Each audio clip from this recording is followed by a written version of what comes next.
Mark Gerber is currently in industry consulting. Until July 2025, Mark served as the Senior Director of Engineering and Technical Marketing at ASE US Inc., specializing in flip chip and advanced interconnect package technologies, supporting the mobile and automotive markets.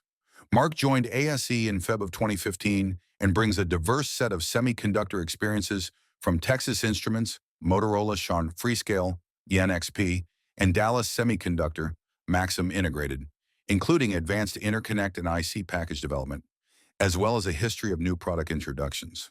Mark holds a bachelor's degree in mechanical engineering from Texas A&M University and has worked in the semiconductor industry for the last 24 years, has written over 20 papers, and currently holds more than 30 patents in the area of semiconductor packaging.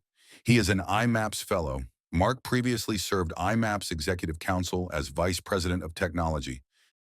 You'll get a good overview of SiP with some history about other areas around SiP and what's enabling this specific subgroup of packaging, and also a broader group around system in module and SoC, system on chip. Just run down through the agenda today. So I'll start out by going through a market perspective. I'll talk about some of the drivers in the market for leveraging this technology. I'll also try to segregate two different areas of the market, both what we call EMS, Electronic Manufacturing Service, and the OSAT market, which is the Outsourced Assembly and Test market. Hopefully, with what I'll share to you today, you'll have a better understanding of system and package. You've probably heard that term in the industry before. If you haven't, you'll learn more about it today. I will spend a bit of time today not only going through some different structures on SiP, but I'll also talk about the tools that are enabling the technology and what might be used in the future. So as you go through and you look at new solutions in the market, you'll have a better understanding of how they might utilize these tools and what the challenges are with those tools. Here's an iPhone 16 Pro Max, okay? From an evolution standpoint, they've gotten, I think, a little bit smarter on the shape of this for optimization, board optimization. Most of the components that you see in here, they are all shielded now with very, very tight proximity on the component side. This is actually a heat spreader, and your components are over here. Proximity is, again, very tight. They've got a lot of connector areas for connecting the boards together. And then this board, this is a 10-layer build-up board that is actually quite dense. So it's high-end technology for the board. I would say for most typical applications, the technology exceeds, this started out in FR4 and then it's built over time into the more advanced substrate technology. And then they use graphite sheets for the thermal enhancement. Okay, for the high-end side,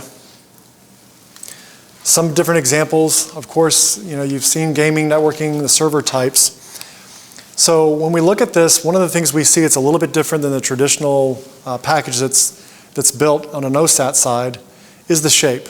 Generally, some of the shapes of these are a little bit more custom to the application. So in this specific case, this is an Intel processor.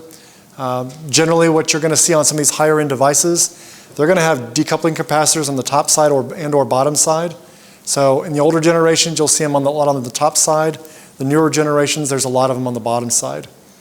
The specific challenges with these type of high-end packages, these are the ones that are out today are anywhere from 60 millimeter up to over 100 millimeter. So these are getting to the size that it's very, very challenging to control warpage on these packages. So what is a semiconductor revenue outlook? Of course, this changes every year. Nobody can really predict exactly what our market's going to do, but generally there's going to be peaks and valleys. But the latest information from Prismark shows that from last year to 2028, there's going to be a roughly 6 to 7% type of compound annual growth rate on all semiconductors. So there's still pretty good growth. May not be as crazy as some of the things that have been in the past, but it's still a healthy rate. We'll have our dips and valleys, but when we look at this, and specifically the subcategories, most of these hover between 7 type of percent growth rate.